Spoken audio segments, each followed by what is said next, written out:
How are you? Really, how am I doing? I'm really good. I'm feeling really chipper, actually. Yeah, I'm in a good mood. This is a nice thing to do, and I'm so glad there's so many of you. That's incredible. And this is quite exciting because it's the first time we've done some of these songs live. And I'm joined by Pablo, who played on the record. And you already met the man in the I Blame It Harcourt t-shirts. So yeah, this is special, and I'm so appreciative that you're here, Ed. And it was such an amazing set you did before, and fun, and yeah, let's do some songs.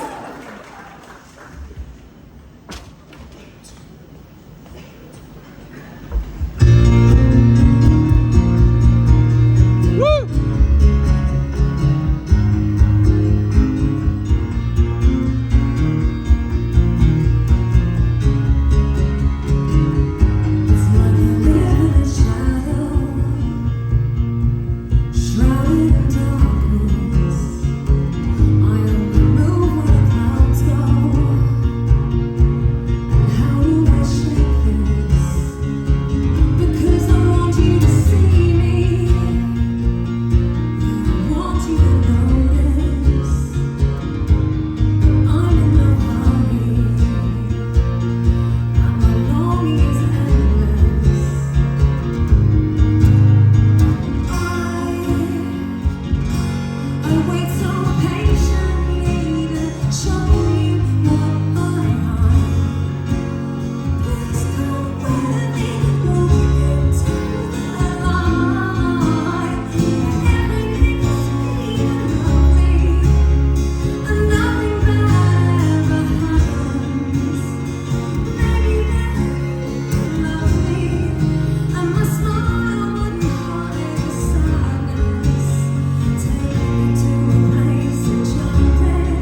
song is so sad, Ed. I really don't think everything's going to be sweet in the end, I think. I really like writing songs from a sort of stalker's perspective. It's one of those, isn't it? Maybe we should do something that's a little bit more pure and romantic. Yes? So this song is Lost in the Sunshine, which, thank Flip, when it came out, it actually has been sunny, because that would have really been awkward. So thank you, British Summertime, it's actually worked out.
So, I don't know, do they rustle up a good margarita in Pryzm-27? No? What do you think they're really good at? Pina colada? Okay. I'm not too fussy, to be fair. So this is all a celebration of the new record, Hana. And from the bottom of my heart, thank you so much for all your support. And I know that maybe some of you might be coming along on Friday as well to the Lafayette Acoustic. So that will be very special, but we wanted to do something a bit different tonight, so it's really nice doing the songs like this and just having a little bit more intimacy, and we can have a little chat about everything here tonight as well, which will be really lovely because it's still a new thing for us. It's our new baby, this record. If you come on Friday, can you act surprised to see the really nice light again, please? I'm really happy with the light. So that's the kanji for Hana. So Hana means blossom in Japanese, and it had to have the kanji with it because it also is the Japanese for nose, which is a lovely word, but not what I wanted to call the record. So this is the blossom variety. And there were lots of themes that were on this record. We'll talk about more of them in a bit, but this next song I wanted to sort of spend a bit of time introducing because I think it's probably, well, definitely actually, the most personal song on the record. Because, so while this record was being made, obviously we were going through 2 years of struggling to get in the same room at all. I'd started the process of songwriting just before I went to Tokyo, and then soon we found ourselves in lockdown. It was hard for Ed and I to get together and songwrite. And also during that time, I lost my lovely stepdad, John, in July of 2020. And I honestly regarded it as such an amazing privilege to be able to write songs and give a sort of catharsis to some of the feelings I had. And on the day that John died, we found out that he'd left a letter for us. And the letter is kind of extraordinary. It basically outlined how he wanted his memorial to go. So I had lots of song choices, but it also spoke about the way he lived his life. And with, I've written a song about him before with him and my mum, with Youngblood, but I really felt like the epicenter of their world was about them. It all came from my mum and John and the family, good feelings that came out of that for me and my brother and sister and everyone that knew them. And this letter, he just spoke about how in life, I'm sure lots of you, I know I always used to live this way, you get given like a really fancy candle and you're like, well, I'll burn that at some point, but it's kind of a posh candle, so I'll wait. And John was like, you know what, just burn the candles, drink the good champagne, go on those trips, live those things, have those adventures. And he said about my mum that they laughed and loved until the wheels fell off, and I just thought it was such a beautiful way he lived, and I wanted to do a tribute to him, so this song is for him, so this is for you, John.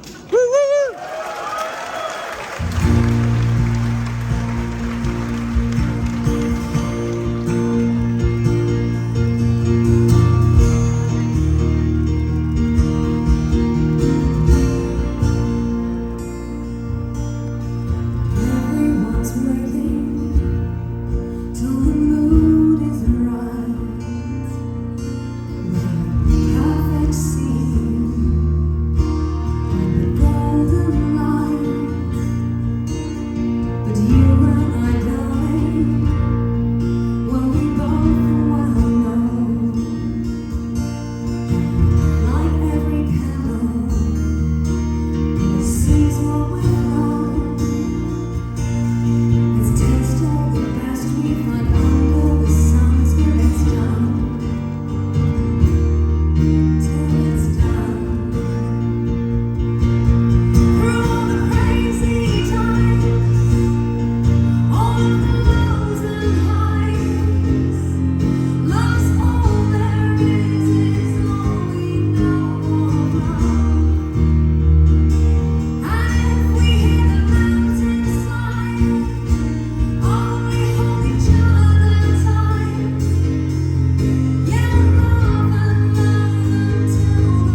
came back from Glastonbury. So. I'd like to introduce Roseby up to the stage. So Roseby is a really good family friend of mine, and as it happens, yes, let's have some chairs, shall we?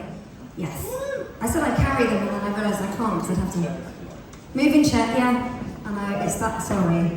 I told you it'd be fancier than that, didn't I? And you're all microphones here, so yes. Roseby, this is Kingston Pryzm. Hello, Kingston Pryzm. Do you like my jacket? I love it. I came as the middle floor carpet. The stage manager couldn't find me. Oh, go now, that was great, wasn't it? Oh, this is beautiful. I tell you what, that was such a roller coaster of emotions, completely and utterly, in those 4 songs. Hana is my favourite of your collaboration of the 3 albums. Really? It's sensational. Aww. I'm an optimist tonight. We're going for Lost in Sunshine first, I think. Definitely because I've got a tan. Yes, I just come back from holiday. I have come back from holiday, especially for this. We're going to do, this is the order of service. So we're going to do a few questions here on the stage. You're going to sing some more songs. And then we're going to get some questions from the floor, be it swirly carpet or something else, but I'm guaranteed it'll be sticky. And, oh yeah, you've been here before, haven't you? And, haven't we all? I looked at some of those questions online actually, and I got actually a bad signal when I picked up a dating app. We'll come to those questions later. Anyway, right, so you two, this is the 3rd of the 3 albums that you talked about that you would do. How does it work, the dynamic between the 2 of you? Because it's such a sensationally successful collaboration. Who's boss is what I'm really trying to think. Really? You're right, you can talk as well. I like your sign. I don't know about that. I think it's quite balanced, isn't it? It's very balanced. And actually, yeah, it's kind of interesting that we did say we'd do 3 albums and then stop, because I don't really know what to do next. Well, yeah, you know, you've just got to fly the nest, Sophie. Oh, it's fine. I'll just cry myself to sleep for the rest of the night. I'm sure we'll end up doing more stuff together.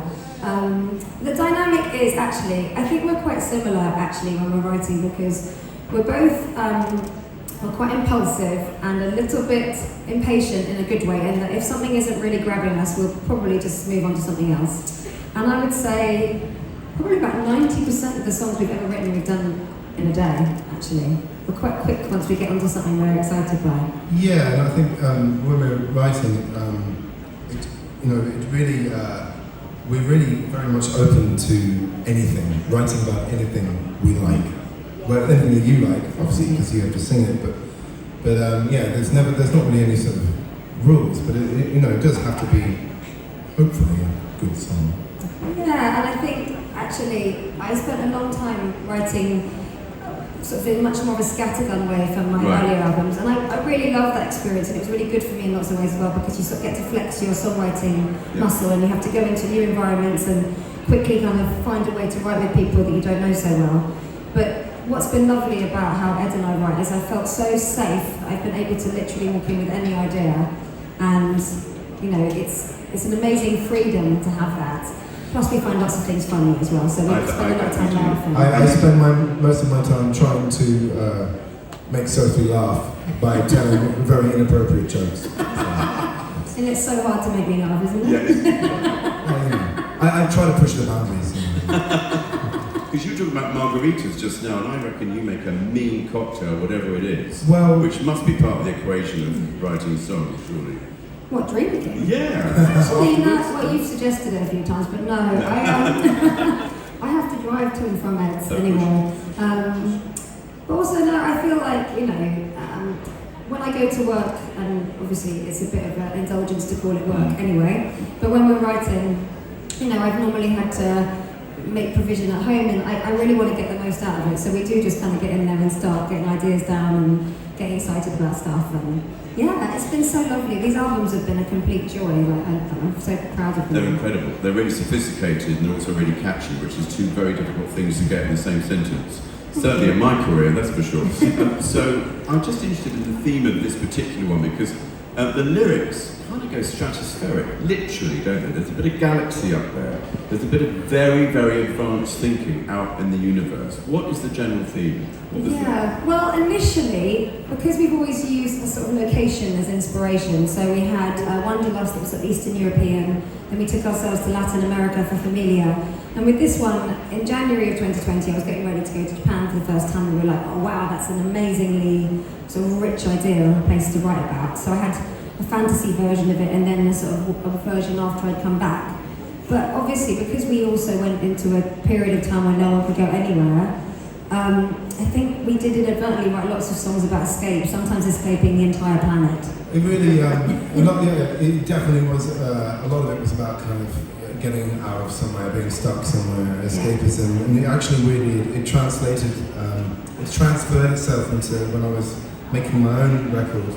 I kind of, some of the songs ended up being like, you know, sort of wanting to just run away, and I think also something that's important to say about the 3 albums is that even though we're kind of like, they're inspired by certain parts of the world, it was never like going to be like, it was never going to be really, you know, very on the nose. It was just kind of loosely inspired. No, but it was like, you know, it was just, it wasn't like, you know, cultural appropriation or anything, you know, it was just... No, it's just like a texture. It's like a place you can close your eyes, like exactly. a dream of somewhere. And it's escapism in that way as well, you know. It's really fun, and we both found that quite a rich way to kind of step into something and contextualise it. And I always thought of it a bit like painting a picture, and you've got all these colours, and you sort of go, right, we need something here, and what's happening on this side, and it's like the canvas gets filled, isn't it? And then we know when we've finished as well. It's a beautiful canvas. And one final question before we go on to actually sing. It is getting hot in here, you're right, isn't it? You're going to strip boiling? You're boiling. Who's hot? No? Oh yes, someone's doing that. Or were they doing that? Or were they doing that? No, I don't know. not that. No, not that. Come on. How lovely everybody is. Exactly. In terms of obviously what Hana means, blossom, I've known you for such a long time, and I've seen this extraordinary talent grow and blossom for many, many, many, many years. I mean, doesn't she get better and better and better the whole time? It's incredible. And no, it's a fact, it's true. You know me, I'd speak the truth, I speak the truth. Please don't do that here. I'm not going to do that, no, we'll do that later. And on Sunday, your extraordinary performance, you said that was your career highlight, which it has to be, doesn't it? It's one of them, yeah. But I'm lucky. I think I'm having lots of fun all the time. I mean, this is really special. I've been doing what I do a really long time, and I've been a bit blown away by how amazingly, supportive everybody's been about Hana, and it's just, I don't know, that the longer I do what I do, the more appreciative I am of the fact that I get to do it. And I mean, yes, it was incredible playing the pyramid, but this is equally amazing. It's like I'm still doing new things. We love you! It's better than Glasgow, isn't it, right now? It is. Also, this actually, when you get home, you can watch it on the red button as well. So. Yeah. And how? We won't dwell on that, will we? Drop the mic. Huge error. Yeah. Brilliant. Okay, I'm going to let you get on. Is that all right? Yeah. Great. Yeah. Okay, I'll see you later with those questions. Sharpen those tongues, everybody. I know where you are. We've got your email addresses. You spoke a lot, Pablo. You didn't stop. Sorry, I should have come to you. Yeah, actually, Pablo, played on all of Hana, and so did Richard on bass, and my brother Jackson on drums. So yeah, it was a real fun. So I thought it would be nice if Ed and I went back to something from the beginning of our songwriting, relationship. So this is, I think, well, it's definitely the most romantic song we've done, and I still love singing it very much. So this is Youngblood. Woo!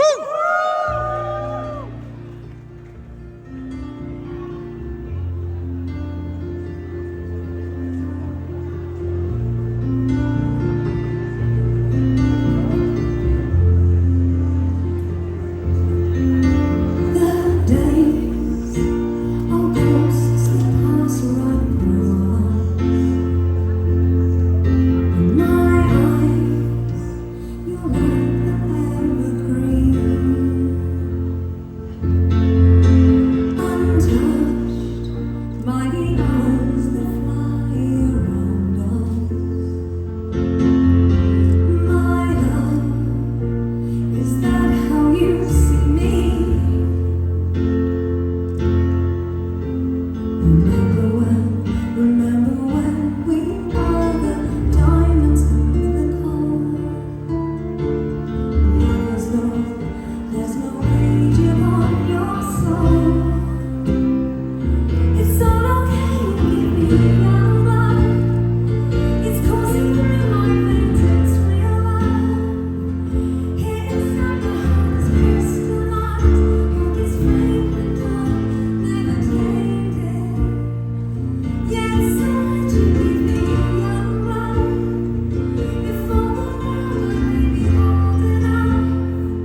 that usually before I introduce that I talk about the inspiration behind it, which was a conversation with my mum, but obviously that song is now the song really that's for Richard, and I don't know where he is in the room, but I just want to take a little minute just to say something. He's been so incredibly supportive of everything that Ed and I have been up to, and very encouraging of me, and yeah, so wherever you are, I think he's hidden behind it.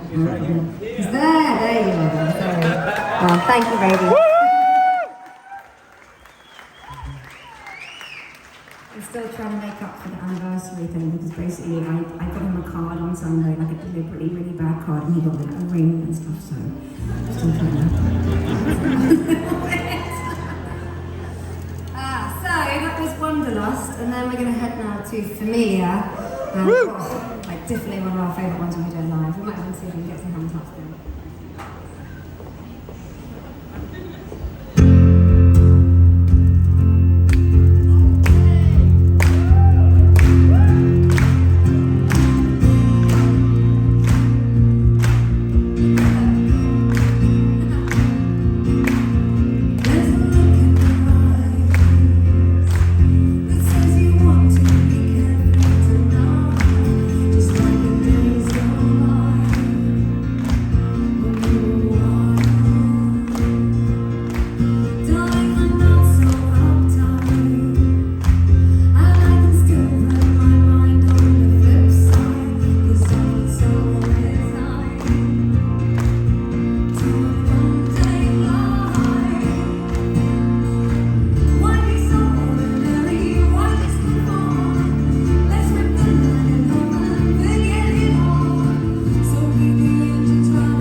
get your questions. I can't wait to hear what you have to ask me.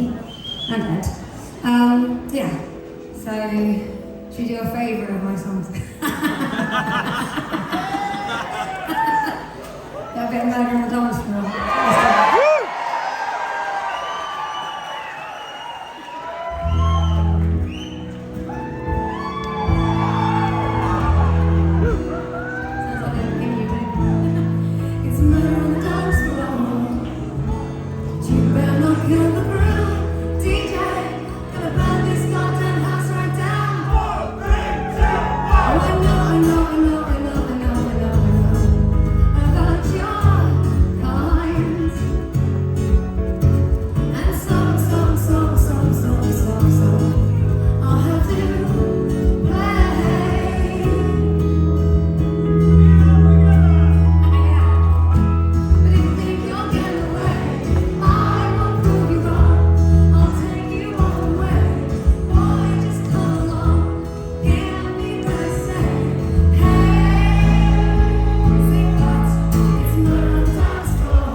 Thank you.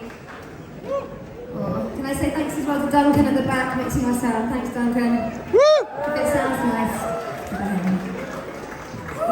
You know how every song, Sophie's and Ed's and everybody, has a special memory for you personally?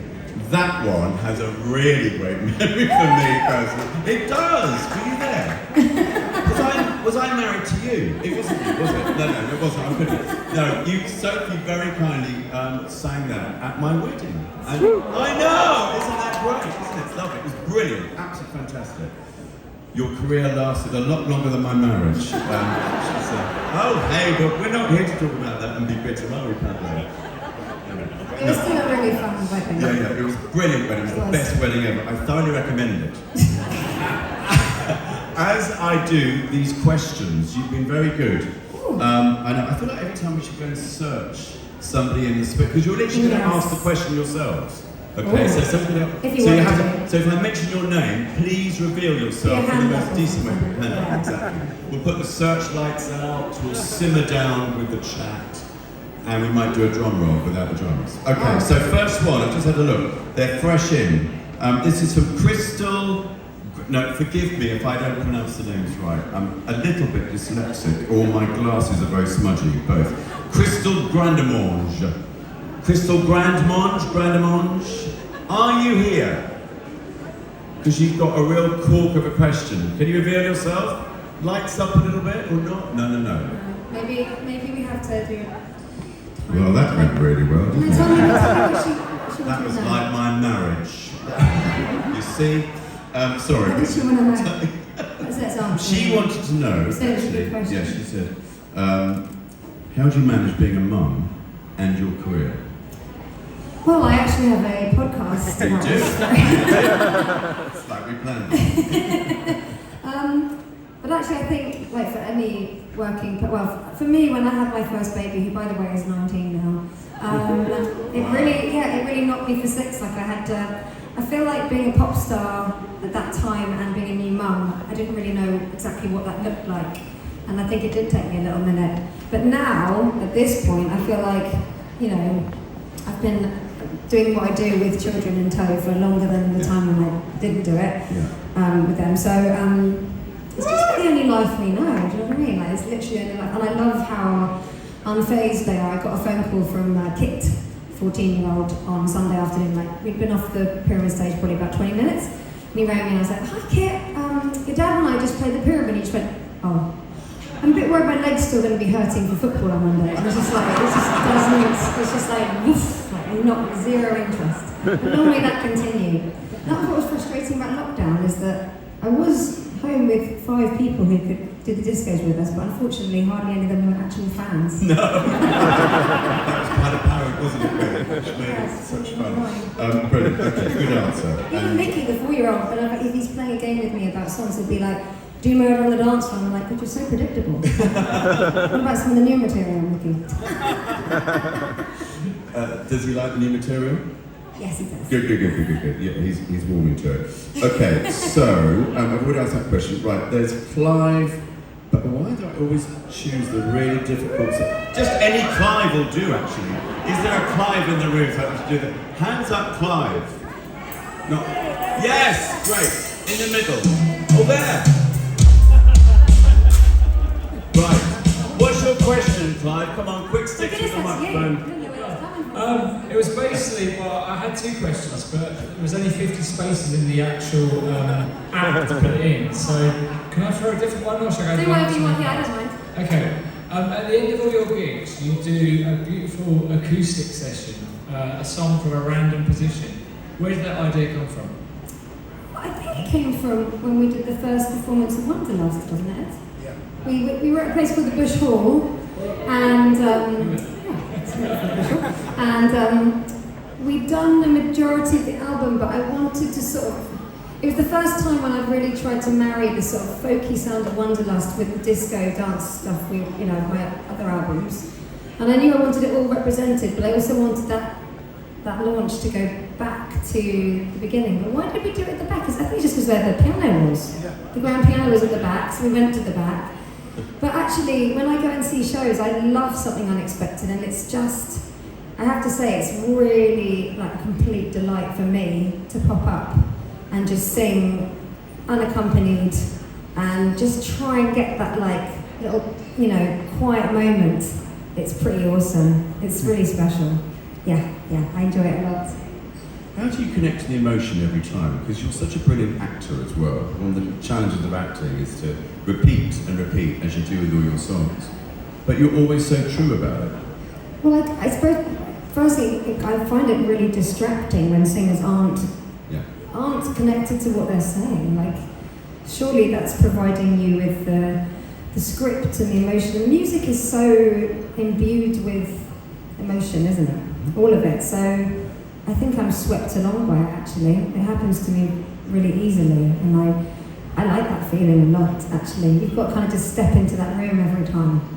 Yeah, definitely. Well, you do it expertly. Thank you. I'm going to do a random one without looking at the list, just in case they're not in as well. I'm just going to go, oh, you're waving your... Are you wearing waving your underwear? What is it?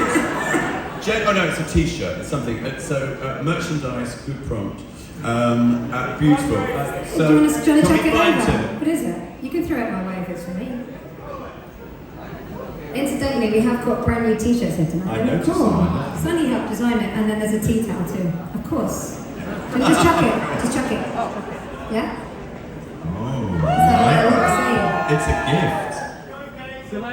hey! Oh, you're doing the tuk-tuk thing? Yes, that's yeah! I recognize it. We're doing a Sophie Ellis-Bextor tuk-tuk trip across India, Yes. 4,000 kilometers. Raising money for I'll charity retweet it. as well. I remember, I already posted it once on my Insta. Yes, we did. I made a little donation. Yes, these guys, so you're doing a tuk-tuk journey across India, and you're listening, must be listening to other people, not just me. Oh man, it's gonna send you mental. I love it, thank you. I'll put it out there so you can see. Yes, yeah, I don't know. Really amazing. And do you have a question as well? What's your name? Liam. Liam. I made Terry, who's doing it with me. All right, I just Terry, sent come you up that. here. We got to stand Terry's going to there. come up and ask a question. Other than, Thank you so much. don't know. Terry, I've got my mic here, so you can Okay, Terry's on. Terry's on. Thank you. Thank you, and I got some gherkins as well from Kevin. I mean, obviously I've already had gherkins before the gig, but I'm always open to more. I actually do love gherkins. I hate cucumbers, but I like them when they're pickled. You can open them in the middle Thank if you. you like. Thank you. Yeah, great. So, was that the question? They're overwhelmed. They don't have a question. They're teasy, aren't they? No, let's do somewhere else. I feel like over there, in the dark somewhere. Somewhere over there. Is there somebody there's over hands there? up here. Hands up there. Should we just answer some of the questions that are on your phone? Let's do that. Let's do the list, because I feel like if you've taken the time to submit a question, let's see. Okay, let's do it. So, I could probably answer more if we don't try and find everybody straight away to ask it. Would you be comfortable with that? Because it'd be nice to talk and good get idea. through more Okay, questions. great. Yeah. So, here's a beautiful one. And it is by Louis Bertie. Would you record an R&B album to broaden horizons? I'm open to lots of stuff, really. I mean, I don't know if I do see R&B in my future, but I mean, I don't know, like, never say never to anything. I mean, I get quite amused by hopping around genre. Obviously, I went from indie to doing groove jazz, so from indie to house, but then my favourite actually was the song before Youngblood. Was a trance single with Armin van Buuren. That's quite a juxtaposition, isn't it? That really amused me.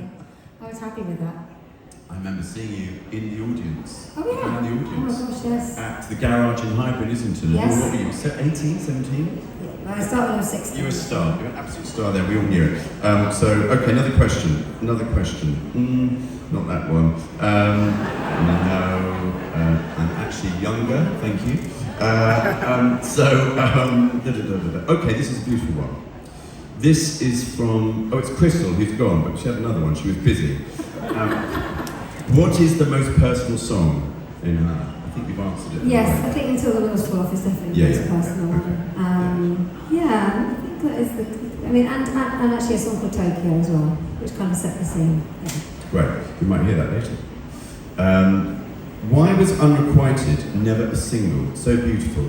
Oh, well, you know what, the single choice thing has always been quite tricky. I mean, you just have to go with, I suppose, a sort of general feeling of what feels right.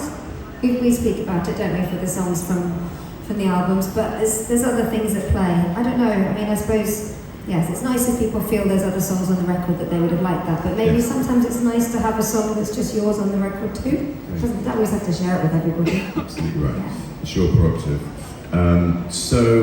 This is interesting. I mean, I don't know whether, or maybe you've answered, but what's your best achievement in your career so far? Definitely just keeping going, 100%.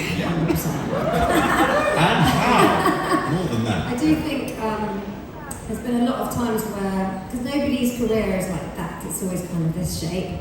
But there's definitely been times when I just didn't take the hint and I just kept doing things. I think there was nothing else as well that I knew how to do. I've literally got no qualifications. This is kind of it. You're doing all right. Actually, would you ever go and do a degree or something like that? Would you like? No. Can I get one of those honorary ones where you don't really have to do anything? I'd love one of them. Definitely. You'd have one of mine. Now something Claire from Chiswick. Claire Jones. Claire Jones, is that my Claire Jones? So Claire Jones is the producer of my podcast. Claire, if you're up there, I love you very much, Claire. Oh, right. Claire and I worked together on the whole thing for 3 years now. We really love what we do, don't we? We've just had our 100th episode. You've done your 100th one? Yeah. We love it very much. Yes. What's that question? What is it, Claire? You can probably just shout it to me, I'll hear you. That's a bit weird.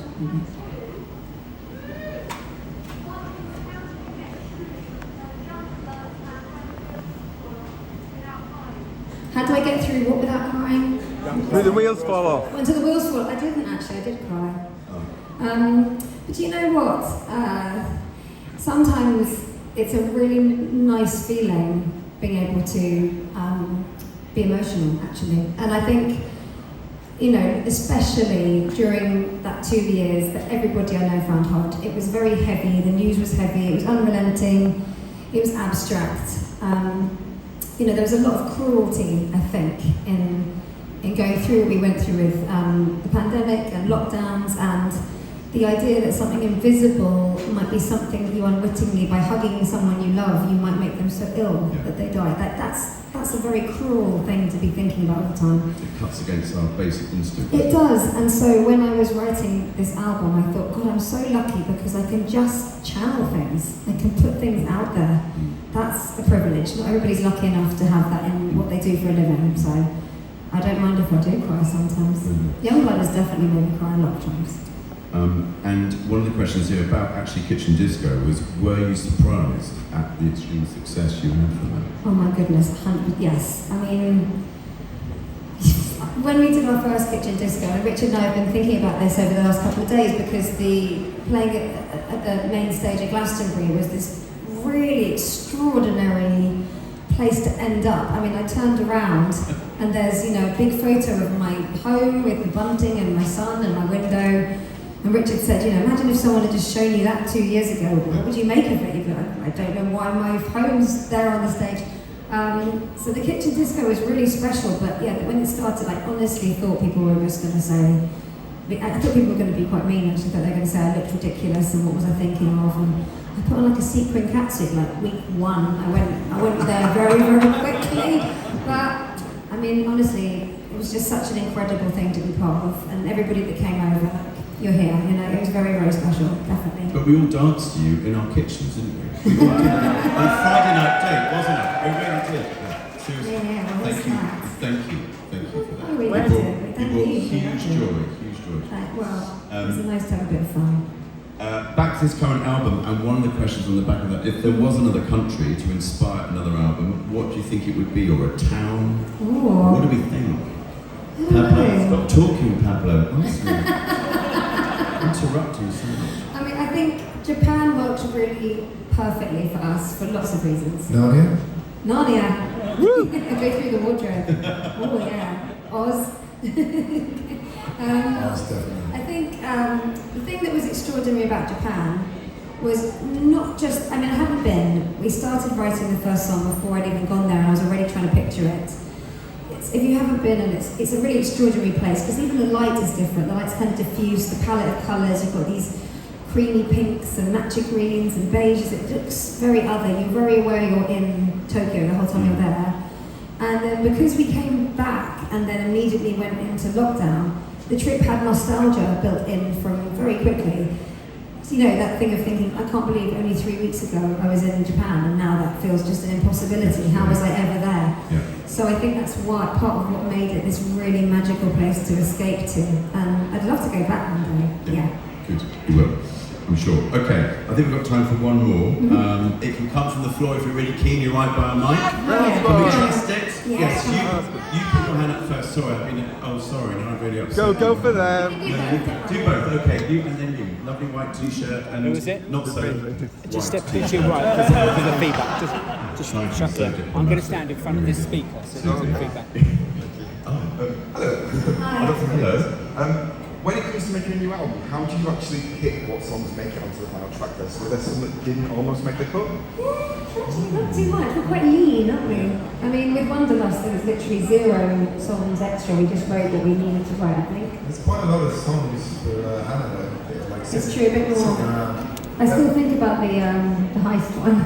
The one that got away. Is there Yeah, there was that one I wrote. I mean, maybe it was a little bit too crazy, but it was this song about a fantasy of just robbing a bank. We all have that fantasy, I don't we? really enjoyed it. I think it has to find a way One to day, go. maybe. I really like it. There are some that we'll never see the light again. Yeah, sometimes you start an idea and you're like, oh, I think we're quite sure-footed. I think that's another thing we like about what They're we're in doing. perpetual detention. Yes, true. Yeah, you just start gathering them up together and you're like, this makes. And also we make the album like vinyl, so we knew that 1,000 Orchids would be track 1, we knew it would end side A, how would the side B to start. Yeah. That's sort of how we think of it, isn't it? Right. Like a proper album. You structure it. old You structure school. it like that. That's Yes. brilliant. Yeah, exactly. Old school. You're engineers, you're architects. Beautiful. Great. And Happy with then, that? you had two very hands much. up, so This let's is go. very keen gentleman. So I do have a question, but today is actually my 25th birthday. Hey. So thank you so much for being there. Thank you. Were there any Japanese artists that inspired you for your new album? Or was it just Japanese music in general? I don't even think it was that literal, actually. It was not really that, it was like a dream. It was like a sort of kaleidoscopic otherness. I don't want to sound like hugely pretentious with it, but it just wasn't. It's Japan insofar as the palette of colours and the sort of context, but really it was like an emotional springboard, wasn't it? Yeah, and I think for some reason, I think when we wrote 1,000 Orchids, I had this. I imagined that all these like orchids like falling like Yes, snow, yes. and I was thinking of that scene in Kill Bill actually, with Lucy Liu and Uma when they have to fight. And it looked so amazing, the Yeah. visual aspect of that. I think we know are why. quite filmic as well. Yeah, aren't we? definitely. We always sort of see landscapes and terrain and people and Yeah, and I think hearing the colour on the album kind of also yeah. sort of encapsulates that a little bit. Yes, you know? definitely. Yeah, a bit of synesthesia, like you. It's very Sense as well. anthemic. It's very anthemic, that one, actually. Hearing 1,000 Hana. Orchids. Oh, yeah, 1,000 yeah, Orchids. it really is. Like Yeah. a good Bond track, I think, in a way. Also, we kind of set this, we wrote that first, I think, yeah? Right. Yeah. And we had, the first lyric we had was, you'll find no witches waiting here, no ghosts hidden within the dark, because we thought, we're not going to bring back the characters from Wanderlust and Familiar, this is something other. So yeah, it was fun to start something in a different style, really. Yeah, fantastic. Cool. Thank you for your wonderful generosity of questions and, of course, brilliant answers. Pablo, Ed, Sophie, congratulations. It's the most amazing album, the best to date. Love your Thank work you. as ever. Really are. Thank you. Thank you so much. Get to the seats. Thank you, my t-shirt, my Americans. Thanks as well to everybody that's made tonight possible. Mr. Banquet, everybody here at Pryzm. Cooking vinyl, my management. Thank you. Celebration for all of us, so thank you.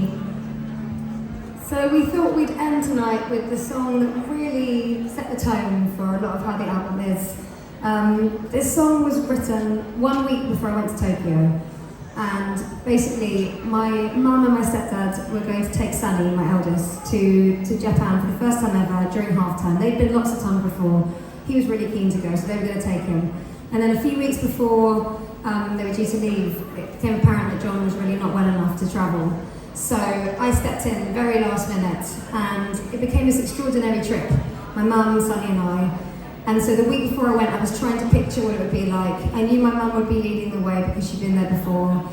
The forecast was for rain, so I was thinking about that.